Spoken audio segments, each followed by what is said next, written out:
Se você arremata, compra imóveis e leilão, saiba que você não é mais responsável por pagar a dívida tributária daquele imóvel. Se você transfere mercadoria de uma sede da sua empresa para outra ou para uma filial também, você não deve pagar ICMS sobre isso. Essas são duas das várias notícias tributárias que a gente vai te passar hoje no Boletim Tributário. Solta a vinheta!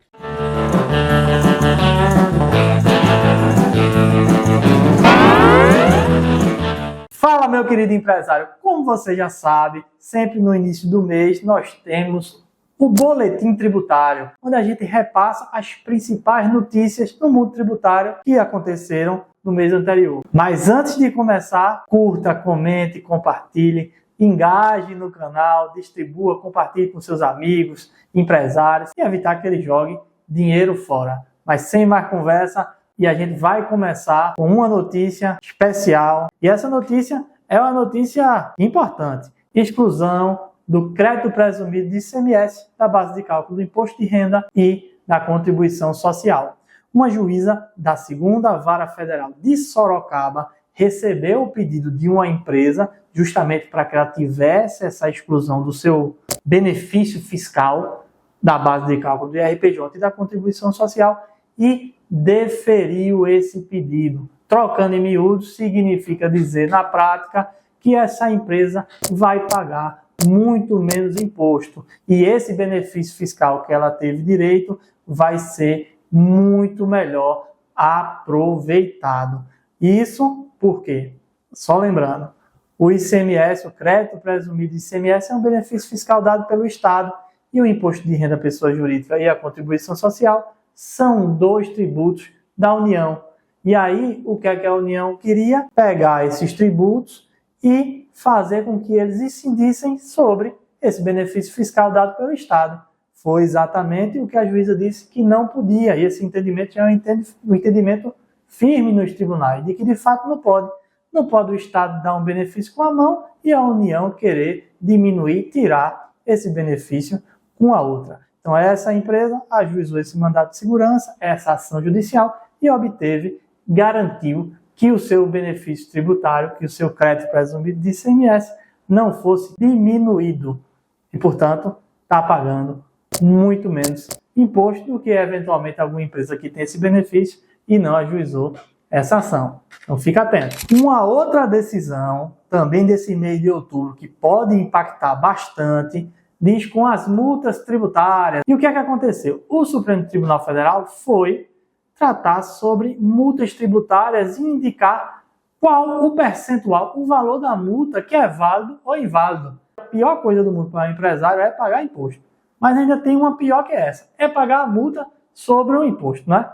Então veja, o que é que o Supremo decidiu? O Supremo decidiu que, mesmo nesse caso de conluio, de fraude, de realmente ter havido má fé do empresário para reduzir o tributo a ser pago, o imposto a ser pago, a multa tem que ser limitada a até 100% do valor do imposto que deixou de ser recolhido. Nem mais e, claro, pode ser menos, mas não pode ultrapassar esse valor, exceto nos casos de reincidência. Ou seja, se aquela conduta tida ilegal pelo judiciário se repetir, aí sim a multa pode chegar até o patamar de 150%. Então tenha atenção a isso para, primeiro, não cometer esse tipo de situação e ser penalizado com uma multa tão grave e, claro, se isso eventualmente acontecer, saber que você tem direito a ter uma multa nesse patamar e não pode ultrapassar disso, porque a gente sabe que tem muitas vezes autuações de 200%, 300% em relação à multa, o que é inconstitucional, segundo essa decisão do Supremo Tribunal Federal. Uma outra decisão que também impactou bastante, principalmente nossos queridos aposentados, aqueles que moram no exterior, que residem no exterior, foi importante. O Supremo Tribunal Federal também decidiu a aposentadoria desses aposentados residentes no exterior, elas não devem ser tributadas com a base fixa, com a alíquota fixa de 25%, porque isso seria inconstitucional. Inconstitucional por quê?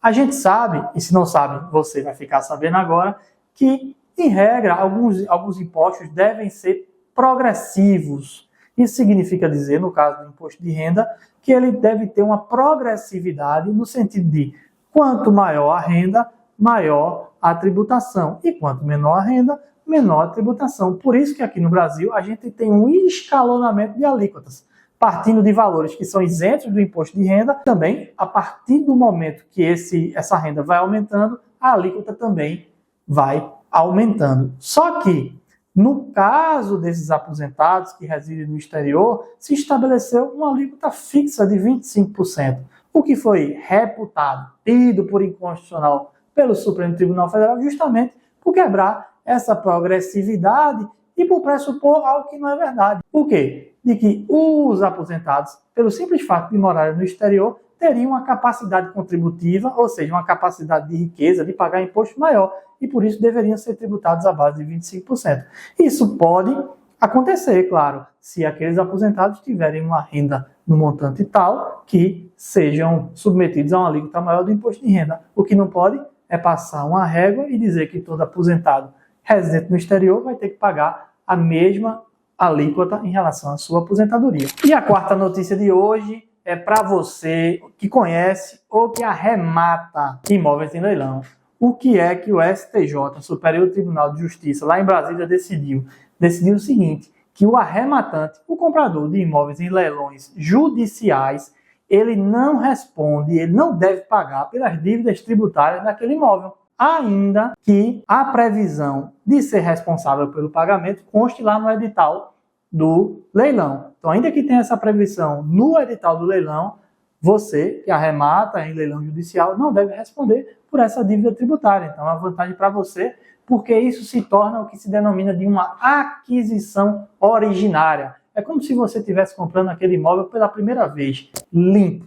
Então, se é o seu caso, se você conhece alguém assim, que trabalha com esse tipo de questão, envia para ele esse vídeo, porque com certeza isso vai evitar que ele tenha um custo ilegal e desnecessário. Perfeito? E a quinta e última notícia de hoje é lá de Uberlândia, Minas Gerais. Uma juíza decidiu acertadamente que a transferência de mercadoria entre uma sede e outra, ainda que essas sedes fiquem em estados diferentes, não deve ser tributado pelo ICMS. Isso quer dizer, se houve a transferência de mercadoria de uma sede para outra, isso não significa dizer que houve circulação jurídica da mercadoria, troca da titularidade, portanto, não deve incidir ICMS. Isso vale para a transferência de mercadoria entre sede e também serve para a transferência de mercadoria entre filiais ou entre sede e filial. Então, se você conhece ou tem alguma empresa que tem sedes diferentes ou sede filial e houve essa transferência de mercadoria e foi lhe exigido o ICMS, sabe que isso é ilegal. Essa transferência não pode gerar ICMS porque não houve propriamente uma compra e venda, uma circulação jurídica de mercadoria, logo não há fato gerador do ICMS. Ou seja, transferir não é vender, logo não paga ICMS. Em palavras simples, é isso, ok? Então fica com essa dica e a gente vai se despedindo hoje, claro, lembrando que você curta, comente, compartilha, acompanhe nosso canal, divulgue, faça um muito todinho para divulgar isso aqui, que a nossa missão é ajudar você, empresário, a ter um caminho, uma jornada mais tranquila e não jogue dinheiro no lixo, ok? Valeu, um abraço!